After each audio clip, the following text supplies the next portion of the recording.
happened to me and him going through exactly the experiences that I had had.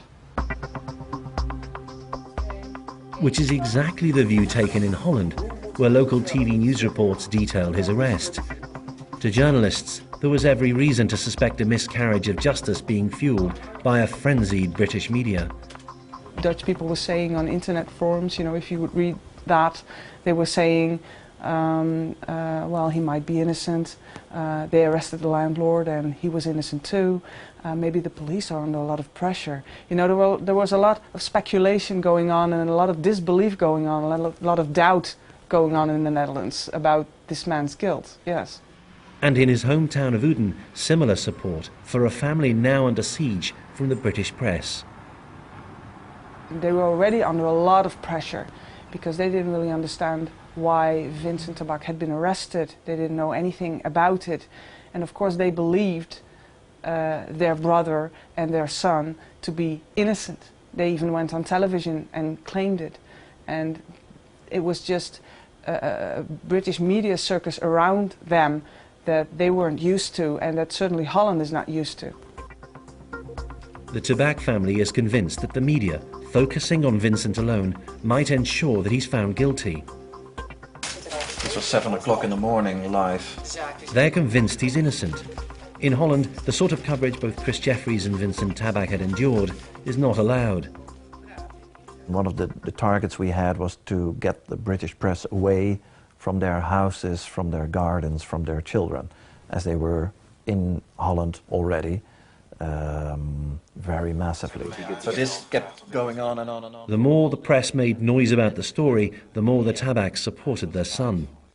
They were fully convinced that he had nothing to do with it, that he was innocent. They knew him very well. He was a very loving brother and son and uncle. And for that reason they were really in distress. I mean, they could not imagine that a guy like him was arrested by the British police for a horrific thing like this. And how could he be guilty? He had a digital alibi. The text to his girlfriend, surely someone who'd killed could not be so cool, and he was captured by store cameras on the night that Joanna had disappeared. In Holland, Vincent Tabak was an innocent man.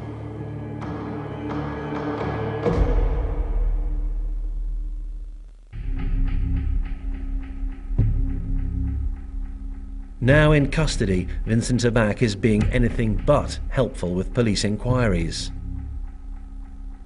When he was in custody, he made no comment.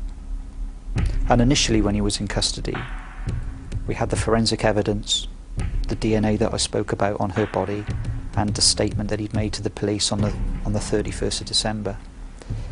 He went no comment, but he gave a written statement, during which he stated that he didn't know Joanna Yeates, didn't know anything about her murder. Police need to gather evidence. They search pictures from every street camera in Bristol. They find Tabak walking the streets, all very normal. At 10:30 p.m, he walks into a supermarket, but he walks back out and then inexplicably returns to buy some beer, rock salt and crisps. It's as if he wants to be captured on camera. He knows all about the design of public spaces. He knows where the cameras are.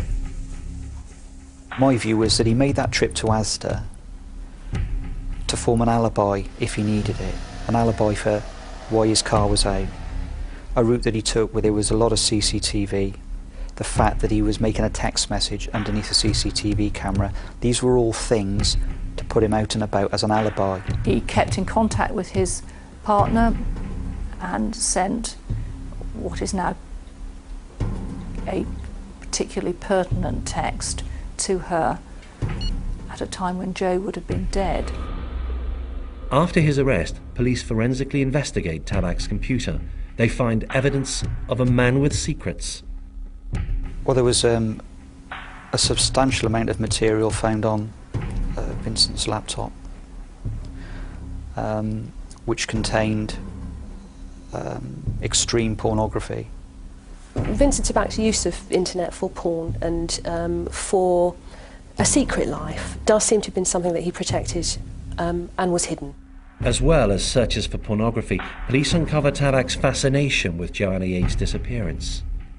Very soon we identified that as early as the 19th of December at 10:30 that evening, he was on Google Maps at home on his laptop looking at Longwood Lane.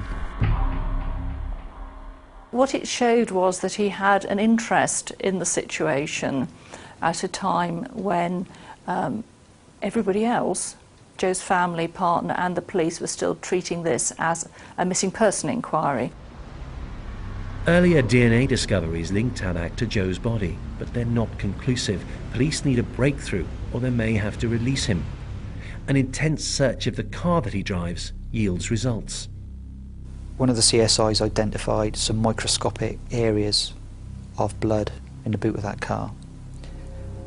They were swabbed and they were sent to the laboratory, and the DNA contributed to that blood was Joanna Yeates. When he was subsequently challenged through the interview process and we disclosed the forensic evidence linking him to her body, he still went no comment.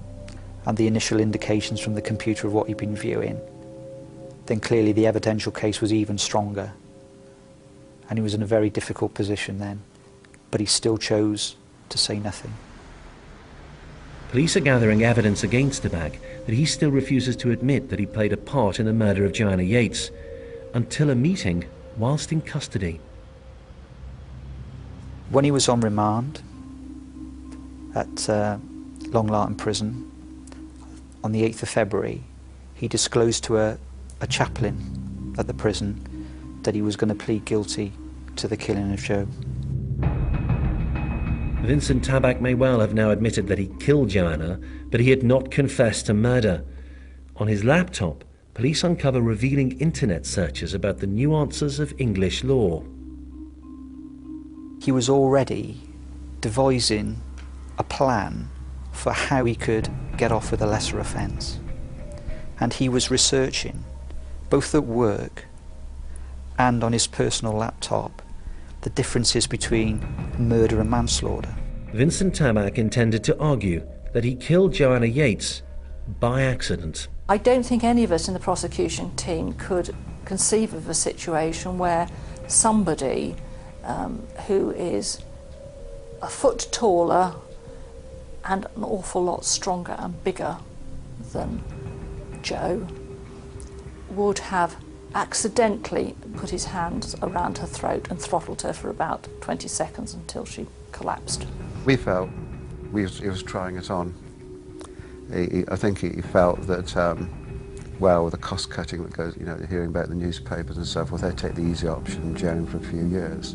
We had nothing to lose. He had nothing to lose by it, because the evidence that the police had, the DNA evidence, meant that he killed Joe, so he's only admitting what the police knew anyway. Claiming manslaughter means a complicated trial, as Joanna's family, Greg, the police and the prosecution hear his version of offence for the first time. During the course of the trial, he claimed that as he was walking past the kitchen window of flat 1, that he saw Joe Yeates in the kitchen and that they waved to each other and that she in some way had invited him in. But when he was asked to show how Joe waved to him from the window, he actually did a wave and not a beckon. I mean, he was obviously in the witness box and we watched him, and I thought, well, if that ever happened, it's just a wave like that to someone who's walked past the window that you sort of recognise.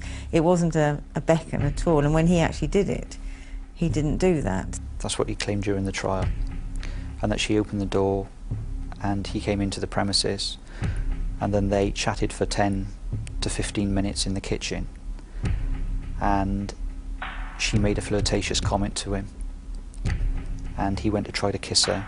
He's obviously been reading books of some particular type or been looking at some videos, and that's what's happened. And he thought, well, if it happened in the video, then it probably could happen. But I'm sure he's got no experience of trying to Socially interact with women or females or At that level. I don't think so. He says she didn't like what he was doing. She screamed. In order to stop her, he put his hand over her mouth. When he took his hand away, she screamed again, and it's then that he replaced his hand and he strangled her. As he claimed he didn't intend to kill her. He claimed that he panicked. But they weren't the actions of somebody that was panicking. His defence that it was a failed pass gone wrong, that he'd unintentionally killed Joanna, was to be put before the jury. Was it manslaughter or murder? Any trial, when you're waiting for the particular homicide, murder trial, when you're waiting for the verdict of a jury, then your heart starts racing. You have a knot in the stomach whilst you're waiting for that verdict. After deliberating for 2.5 days, the jury at Bristol Crown Court rejected Tabak's defence and found him guilty of the murder of Joanna Yeates.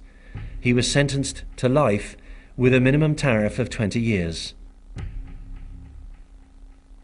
But the important thing was the tag of murderer rather than manslaughter. Murder is quite specific. Manslaughter is sort of ambiguous. There was nothing ambiguous about what Vincent Tabak had done. He put a hand around her throat and he squeezed the life out of her. Some experts believe that Tabak was a serial killer in the making. He does present a very unusual profile to be a one-offence killer when he is this organised and this systematic and this apparently emotionally disconnected from the tragedy that he has caused. It must have planned it. Not necessarily with Joe, but had this plan in his head, and then the opportunity arose.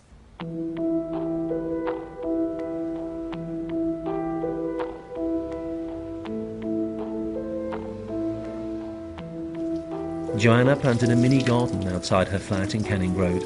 One resident still tends to the flowers and herbs that she will never see. She was just a lovely girl. We could spend time together and not talk and be really happy, or just chatter away. And I do miss her.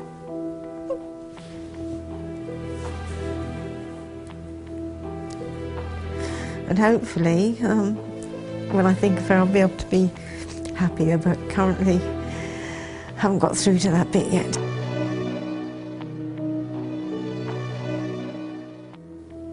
Our grief really is towards what was taken away from her, not what we've lost, but what was taken away from her. Because she put a lot of sacrifices to achieve what she had done. And I just wish that she had a chance to sort of reap the benefits of what she put together. She was a delightful girl, an absolute delight, and it's very difficult to think that you're never going to see this person, you're never going to hear this person's voice, and all that you've got to remember them by is what exists at the moment. There's nothing for tomorrow. And that's very difficult. I think she'd always say to anybody who had any problems, it'll be fine. And that was it, it'll be fine. Yeah. That's all that I think most people needed to hear from Joe. They had confidence that it would be fine, it'll be all right. Yeah.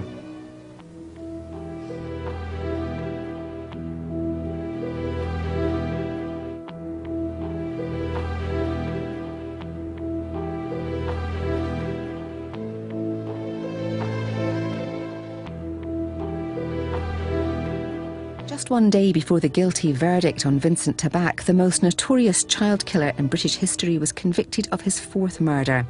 Taggart's John Michie opens the file on Robert Black, new and exclusive to CI next Thursday night at 9. Next, To Catch a Predator.